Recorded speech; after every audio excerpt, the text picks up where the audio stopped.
The massive crystal dome of the Galactic Council chamber reflected the light of 3 suns, casting rainbow patterns across the gathered representatives of 200 spacefaring civilizations. The chamber buzzed with the usual diplomatic chatter until Earth's ambassador Thomas Reed stood up from his seat in the junior members section. His plain black suit stood out among the elaborate robes and biomechanical outfits of the other representatives. Distinguished members of the council, Reed's voice carried clearly through the chamber's acoustic enhancement field. Earth has an announcement regarding our contribution to galactic security. He paused, allowing the automatic translators to catch up. A slight smile played at the corners of his mouth. The council elder, a tall being with silvery skin who had overseen galactic politics for 3 centuries, gestured for him to continue. The floor recognizes Earth's representative. Reed tapped his datapad, and a hologram appeared in the center of the chamber. It showed the technical specifications of a warship that stretched far beyond anything the council had ever seen. The chamber erupted in a mix of gasps, mutters, and the occasional burst of laughter. "This is Project Titan," Reed continued, his voice steady. "Earth's first galactic-class dreadnought. At 15 kilometers in length, it will be the largest military vessel ever constructed in known space." The laughter grew louder, especially from the section where the ancient races sat. The Eternal Kingdom's representative, his crystalline form gleaming with barely contained amusement, spoke up. "Ambassador Reed, while we appreciate Earth's enthusiasm, perhaps you don't understand the technical impossibilities involved. Our civilization has been building starships for 50,000 years. A vessel of that size would tear itself apart." Reed's smile didn't waver. "We've already solved the structural integrity problems. Construction began 6 months ago." The chamber fell silent. The council elder's silver skin rippled with concern. "That's impossible. Our monitoring stations would have detected such a massive construction project." "Would they?" Reed asked, raising an eyebrow. "Just as they detected our lunar colonies before we announced them, or our Mars terraforming project." A low murmur spread through the chamber. Humanity's tendency to accomplish major engineering projects without detection had become something of an embarrassment for the Council's surveillance networks. The representative of the Machine Collective, a towering robot with pulsing blue energy lines, stepped forward. "Our calculations indicate that the power requirements alone would make such a vessel non-viable. The energy core would be unstable." Reed nodded respectfully. "We thought the same, until Project Director Wilson's team made a breakthrough in containment field mathematics. I'd be happy to share our preliminary safety data." The council elder raised a hand for silence as the chamber threatened to descend into chaos. "Ambassador Reed, if what you're saying is true, this project represents a significant shift in the balance of power. Earth is still a junior member of this council. The construction of such a vessel without oversight would be perfectly legal." Reed interrupted smoothly. "Under Article 7 of the Galactic Defense Treaty, which guarantees all members the right to construct military vessels for planetary defense, we're simply building one really big ship instead of a fleet of smaller ones. More efficient, wouldn't you agree?" The Machine Collective's representatives' lights flickered rapidly, their equivalent of nervous laughter. "Humans always find the most interesting interpretations of our laws." Reed's datapad chimed quietly. He glanced down at it, and his smile widened slightly. "Distinguished members, while we debate the theoretical possibility of Project Titan, I'm pleased to inform you that our construction teams have just completed the main reactor housing. We expect to begin power generation tests within the month." The chamber erupted again, but this time there was no laughter. The ancient races were huddling together, whispering urgently. The younger civilizations were watching with poorly concealed excitement, and the council elder's silver skin had taken on a distinctly pale hue. Reed gathered his papers calmly, knowing that in a secret facility in the asteroid belt, humanity's greatest engineering achievement was taking shape.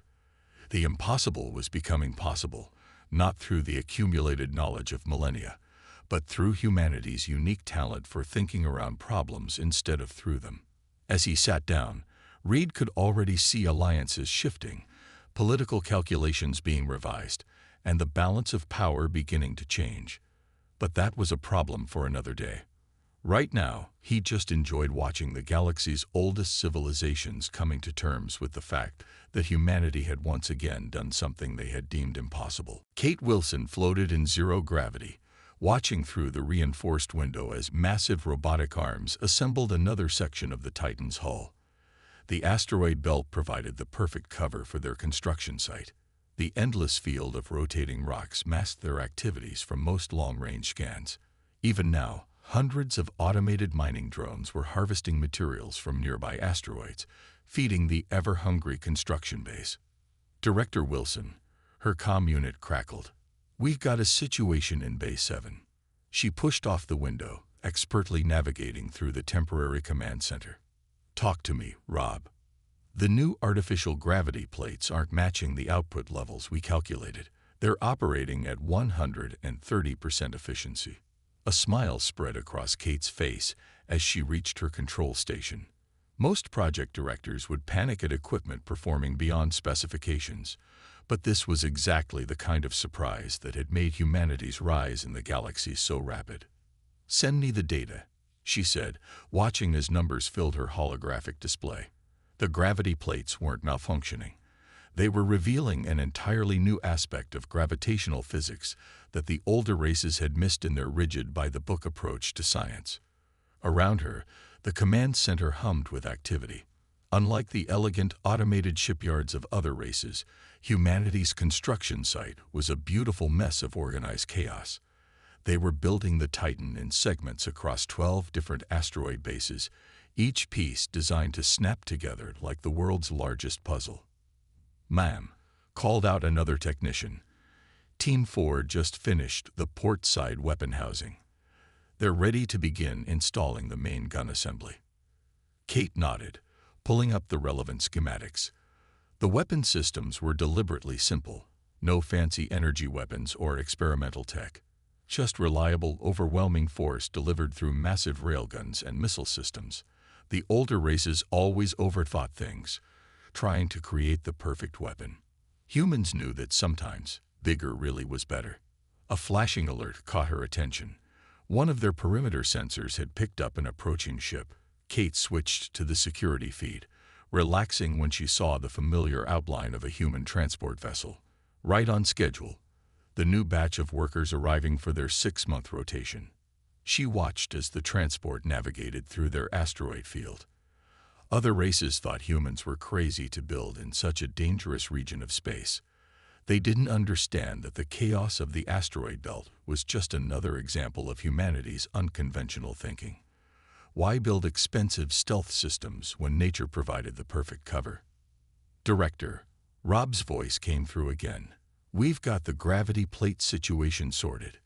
The team wants to know if we should adjust them down to expected levels."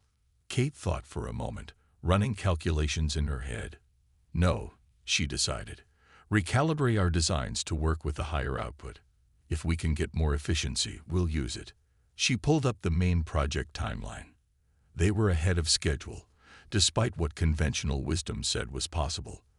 The other races built their ships like monuments, starting from one end and working their way to the other. Humans built like they were putting together a machine, all parts working simultaneously. Through another window, she could see crews in mechanical suits practicing the specialized welding techniques they'd developed for the project. The sparks from their tools looked like stars being born. In another bay, rows of massive hull plates waited for installation, their nano-reinforced surface designed to withstand forces that other races thought would tear a ship apart. A message flashed across her screen. A status update from Ambassador Reed. The Galactic Council was still in an uproar over their announcement. Some races were demanding inspectors be allowed to visit the construction site. Kate smiled as she sent back a simple reply. "Let them come. We have nothing to hide and everything to show off." She pushed away from her station and moved to the central hologram projector, activating the full display of the Titan. Even partially complete, it was a sight that filled her with pride. The other races had millennia of shipbuilding experience, but they'd become trapped by their own traditions. Humans looked at the same problems with fresh eyes and asked simple questions. Why not build it bigger? Why not try something new? Why accept limitations just because someone else said they existed? As she watched another massive hull section move into place, Kate knew they weren't just building a ship.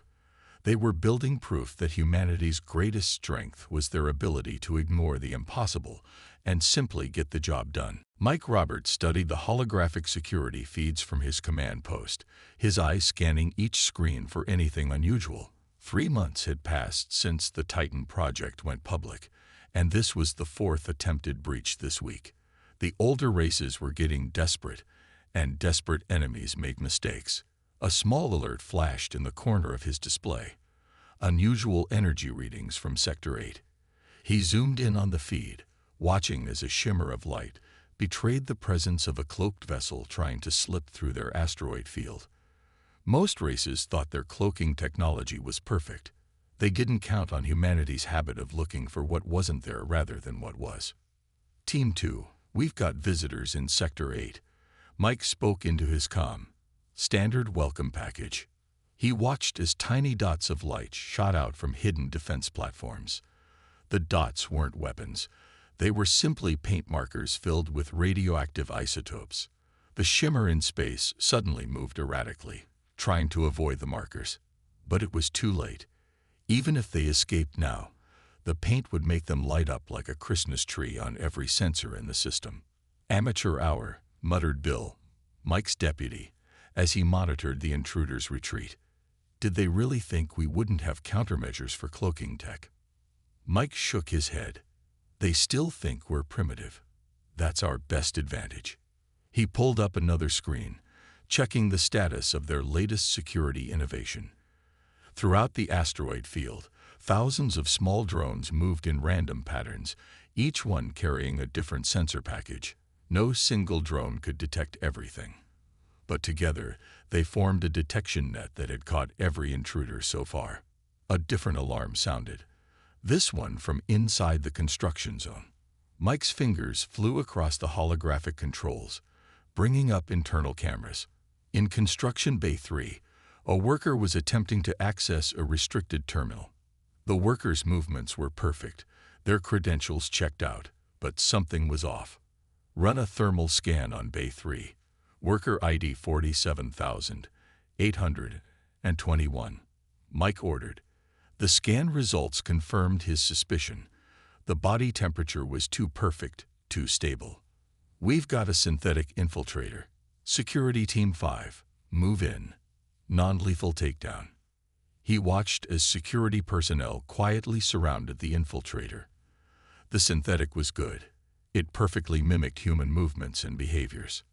But it hadn't accounted for the fact that humans never trusted perfection. Imperfection was natural, and anything too perfect stood out to trained observers. The takedown was quick and clean. The synthetic, realizing it was discovered, attempted to self-destruct. But human security protocols had planned for that too. A localized EMP burst froze its systems, and containment teams moved in with specialized equipment. Add this one to the collection, Mike told his team. They'd caught 6 synthetic infiltrators so far, each one providing valuable intelligence about their creators' capabilities. The older races thought they were testing humanity's defenses. In reality, humanity was learning about their technology with each failed attempt. A message from Director Wilson popped up on his screen. Security report. Mike sent back a quick summary of the day's events, adding a note about the new patterns he'd observed in the attempts. The infiltrators were getting more sophisticated, but also more predictable. They followed the same logical progression that their creators had used for millennia.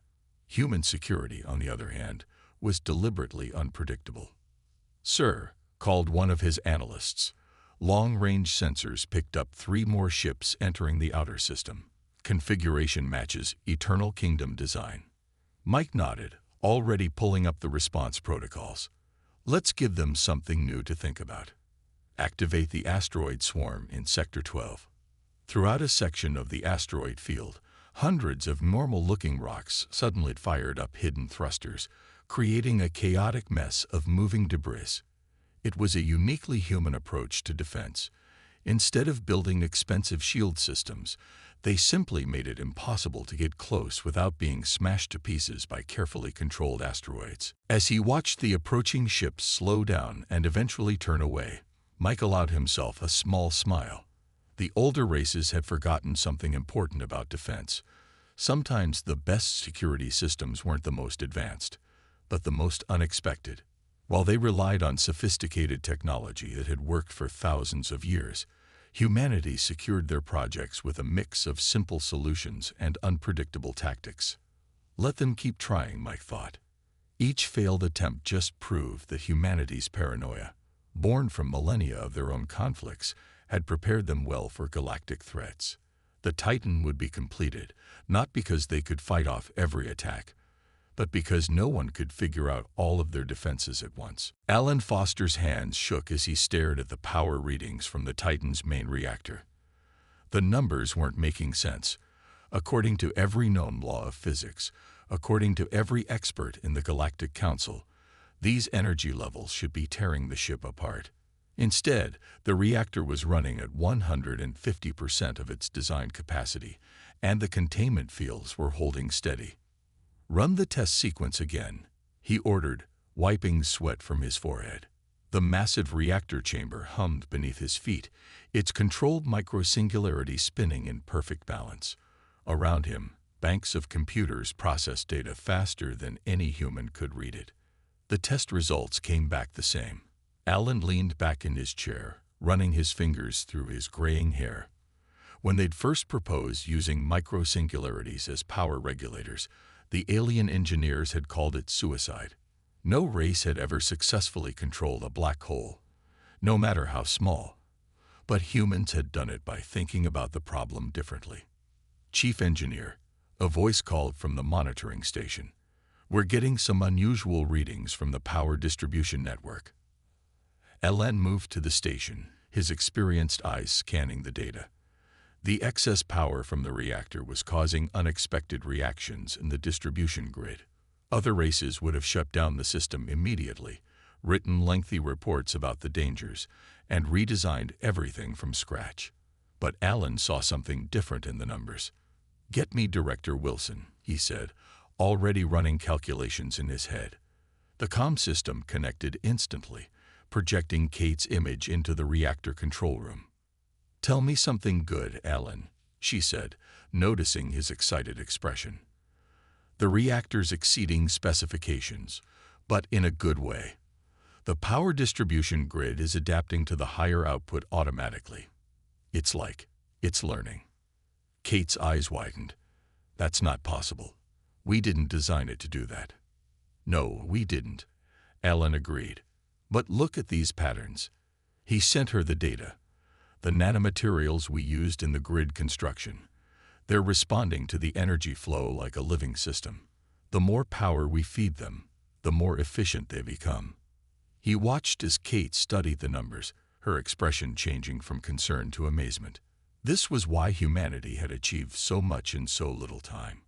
When the unexpected happened, they didn't fight it. They tried to understand it. "Sir," another technician called out.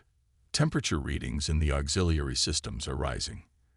Ellen checked the readings. The excess power was causing heat buildup in some of the secondary systems. A problem, yes, but also an opportunity. "Reroute power to the hull systems," he ordered. "Let's see if we can use this extra energy to strengthen our shields." The technicians worked quickly, adjusting power flows and monitoring systems. Ellen watched as the energy spread through the Titan's massive hull, expecting to see warning signs. Instead, the ship's outer layers began absorbing the excess power, converting it into stronger defensive fields. "Kate," he said, unable to keep the excitement from his voice, "we just accidentally created a self-reinforcing defense system. The more power we generate, the stronger our shields become." "The council races will say it's too dangerous," Kate replied. Using unstable power fluctuations to strengthen defenses goes against every safety protocol they've written. Alan smiled. Good thing we didn't raid their safety protocols then. He spent the next hour directing tests of the new system. With each test, the ship's systems became more efficient, adapting to the increased power flow in ways they hadn't thought possible. What other races saw as dangerous instability, they had turned into an advantage. A message flashed on his screen. The Council's engineering committee was demanding an explanation for the energy readings they detected. Alan started drafting a response, knowing they wouldn't understand or believe what was happening. The Titan wasn't just a ship anymore. It was becoming something new, something that challenged everything the galaxy thought it knew about engineering. As he worked, Alan thought about humanity's place in the galaxy.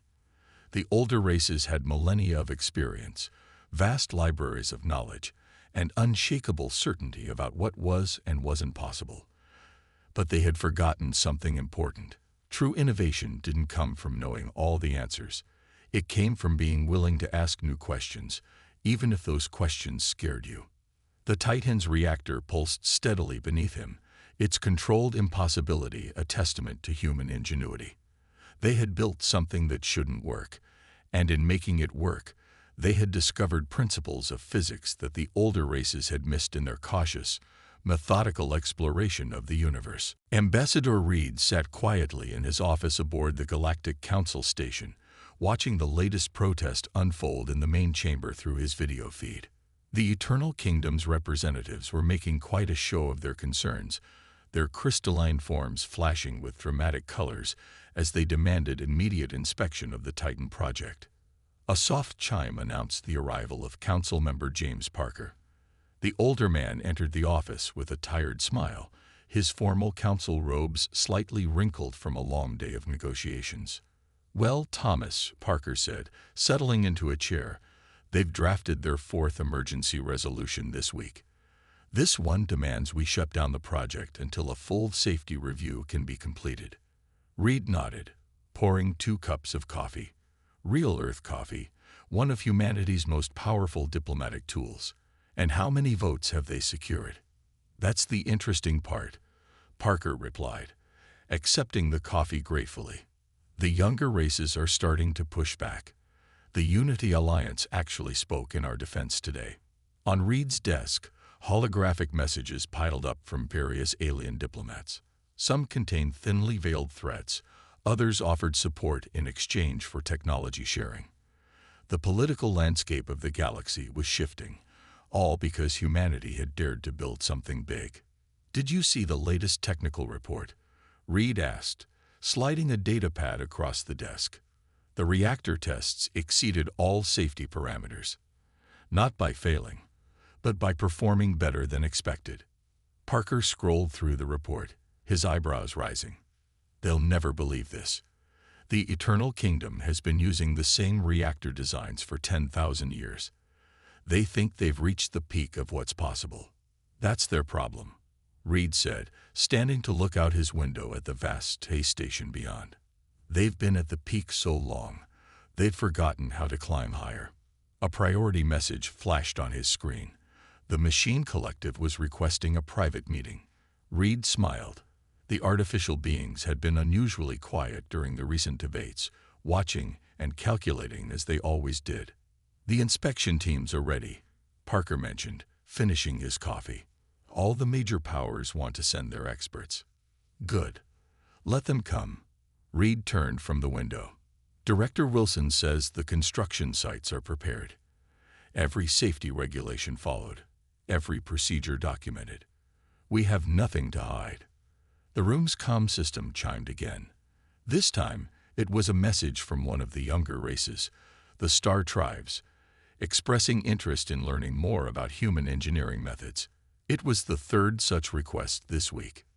"They're starting to see it, aren't they?" Parker asked, reading the message over Reed's shoulder. "What we represent." Reed nodded. "Change. Progress. The idea that being young doesn't mean being wrong." He pulled up another report, this one showing the growing list of races supporting Earth's right to complete the project. The old powers have held their position through technological superiority. But what happens when someone comes along and shows that their way isn't the only way? Outside the office, the sounds of heated debate echoed through the station's corridors. The Eternal Kingdom's representatives were now demanding sanctions against Earth. Their threats rang hollow. Too many races were realizing that humanity's success meant they could succeed too. "The inspection teams will arrive tomorrow," Parker said, standing to leave. "The Eternal Kingdom is sending their chief engineer. They're convinced they'll find violations." Reed smiled, remembering Kate Wilson's message from that morning. The Titan's construction sites were running perfectly, each system operating exactly as it should. The older races would search for problems and find only solutions they hadn't considered. As Parker left, Reed turned back to his diplomatic messages. The galaxy's political balance was shifting, not through force or threats, but through the simple act of proving something was possible. Humanity hadn't just built a big ship. They'd built hope for every young race that had been told to wait their turn, to follow the old ways, to accept their limitations. The Eternal Kingdom's representatives were still protesting in the main chamber, their voices carrying through the station. But more and more races were walking out, heading to Earth's diplomatic offices with questions, ideas, and proposals. The impossible ship had started something that couldn't be stopped, a reminder that the future belonged to those who dared to build it, not those who claimed to control it. Reed began drafting his response to the Machine Collective's meeting request. Tomorrow, the inspection teams would arrive to find a project that exceeded every regulation they could quote. And while they searched for violations, humanity would keep building, keep innovating, keep showing the galaxy that sometimes the best way forward was to ignore the signs that said stop. Lisa Howard settled into the pilot's chair in the Titan's main bridge, her hands hovering over the controls. The massive command center stretched around her, still smelling of fresh paint and new electronics. Screens lit up one by one as systems came online, filling the space with a soft blue glow. "All stations, sound off," she called out, her voice steady despite the excitement building in her chest. This was the moment they'd all been waiting for, the Titan's first full systems check. "Engineering ready," came Alan's voice from below decks. "Security online," Mike reported from his station. "Construction teams standing by," Kate added from the temporary command center. Lisa took a deep breath, looking out through the bridge's panoramic windows at the asteroid field beyond. Beginning power-up sequence. Starting with auxiliary systems. Her fingers danced across the control panels, bringing the ship's secondary systems online one by one. The Titan hummed to life around them. Thousands of systems working together in perfect harmony. Warning lights stayed dark. Status indicators glowed green. "Auxiliary systems nominal," she reported, preparing for main reactor initialization. The ship's artificial gravity fluctuated slightly as the reactor core began its startup sequence. Lisa watched the power readings climb steadily, remembering all the aliens who said this moment would never come.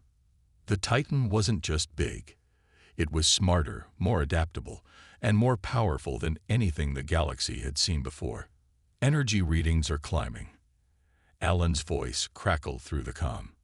"The reactor's performing exactly as expected. Better, actually. We're seeing 120% efficiency across all power systems." Lisa engaged the ship's neural interface, feeling the subtle connection form between her mind and the vessel's systems. The older races thought direct neural links with ships were too dangerous, too unpredictable. But humans had been dreaming about talking to their machines for centuries. They'd found a way to make it work. "Beginning maneuvering tests," she announced, her thoughts merging with the ship's control systems. The Titan responded instantly, its massive form moving with unexpected grace through the asteroid field. Thrusters fired precisely. Navigation systems adapted to the changing environment. "This is impossible," one of the alien observers muttered from the back of the bridge. The Galactic Council had insisted on having witnesses for the first power-up sequence. Now they watched in stunned silence as the impossible ship performed impossible maneuvers. Lisa smiled as she guided the Titan through a series of complex movements. The neural interface let her feel the ship's responses, adjust to its needs, work with it instead of just commanding it. Preparing for weapons system check. The main gun batteries powered up, their targeting systems linking seamlessly with the ship's sensors. Lisa designated a distant, empty region of space and fired a test shot. The railgun's projectile crossed the distance in seconds, its path exactly as calculated. All weapons functioning normally, Mike reported.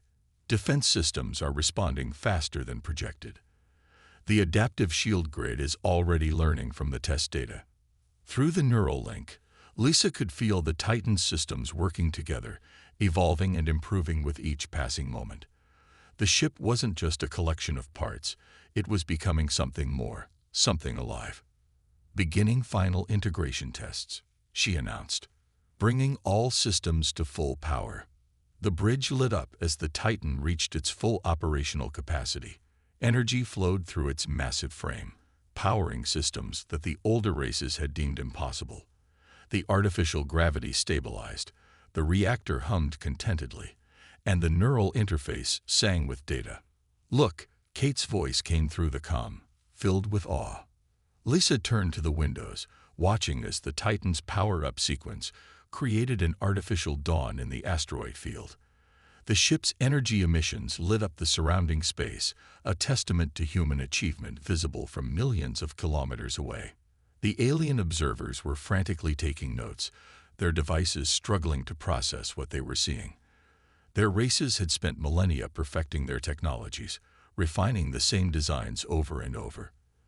They'd forgotten that sometimes the biggest advances came from starting fresh, from daring to try something new. Lisa guided the Titan through one final maneuver, bringing it to a stop with perfect precision. Every system was working flawlessly. Every test exceeded expectations. The ship wasn't just matching galactic standards, it was setting new ones. "All systems check complete," she reported, feeling the pride in her voice. "The Titan is fully operational." The bridge erupted in cheers, the sound echoing through the massive ship. Through the neural interface, Lisa felt the Titan's systems settle into their optimal patterns, ready for whatever challenges lay ahead. They hadn't just built a bigger ship. They'd built something that would change the way the galaxy thought about what was possible. The Galactic Council space station hung against the backdrop of stars like a glittering jewel. Thousands of ships from every corner of the galaxy had gathered to witness the moment, their running lights creating constellations of their own. The station's observation decks were packed with representatives from hundreds of worlds, all waiting in tense silence. Ambassador Reed stood at the main viewport, checking his watch one last time. Behind him, the council chamber buzzed with nervous energy. The Eternal Kingdom's representatives had taken their usual positions of protest, their crystalline forms flickering with disapproval. The younger races pressed forward eagerly, seeking better views of the empty space where the Titan would appear. 10 minutes to arrival, announced the station's eye. Reed smiled, knowing that Director Wilson and her team had timed everything perfectly. The Machine Collective's representative glided up beside him. "Your people seem very confident, Ambassador," the robot observed, its blue sensor lights pulsing steadily. "We have reason to be," Reed replied simply. He'd stopped trying to convince the older races of anything. Now was the time for showing, not telling. A slight vibration ran through the station, the first sign that something massive was approaching. The gathered ships began moving aside, creating a clear path to the station. Reed watched as the younger races' representatives leaned forward, while the ancient races tried to maintain their dignified disinterest. The Titan appeared first as a shadow against the stars, its massive form emerging from the darkness like a mountain rising from mist. The station's external lights caught its hull, revealing sleek lines that shouldn't have been possible at such scale. 15 kilometers of human engineering excellence, moved with the grace of a much smaller vessel. Gasps filled the council chamber. Even the Eternal Kingdom's representatives fell silent, their crystalline forms frozen in mid-protest. The Titan continued its approach, each new angle revealing more of its impossible beauty. "Impossible," whispered one of the ancient race representatives. "The power requirements alone." As if in answer, the Titan's main reactor pulsed, sending waves of controlled energy rippling through its hull. The adaptive shield grid shimmered with patterns that defied conventional physics. Every system that the older races had declared impossible worked in perfect harmony. Lisa's voice came through the station's comm system, cool and professional. HMS Titan requesting permission to dock. The station's docking master stuttered for a moment before responding. The Titan was larger than any section of the station. Traditional docking was impossible, but humans had planned for this too. The massive ship came to a perfect stop relative to the station. Small tugs emerged from its hull, creating a safe transport corridor. It was a simple solution to a complex problem. Exactly the kind of thinking that had made the whole project possible. Reed watched as the first inspection teams began their work. They would find no violations, no cutting corners, no dangerous shortcuts. Every system was built to exceed safety standards that the older races had thought were already at their limit. How? The Machine Collective's representative finally asked. "Our calculations showed this was impossible." "Your calculations were based on known solutions," Reed explained. "We looked for new ones." Throughout the chamber, younger race representatives were already forming groups, discussing what this meant for their own shipbuilding programs. The Titan wasn't just a display of human engineering. It was proof that the old limitations could be overcome. Kate Wilson arrived at the observation deck, still wearing her work uniform. She stood beside Reed, watching as their creation demonstrated its capabilities for the gathered dignitaries. "The reactor efficiency actually improved during the journey here," she mentioned casually. "The adaptive systems are learning faster than we expected." More impossible things, Reed thought. But that was humanity's gift to the galaxy. The ability to make the impossible happen through simple, stubborn determination.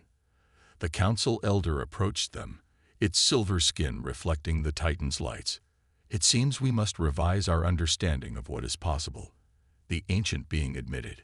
"Humanity has exceeded expectations." Reed nodded politely, but his attention was on the younger race's representatives. In their eyes, he saw the same fire that had driven humanity to build the Titan.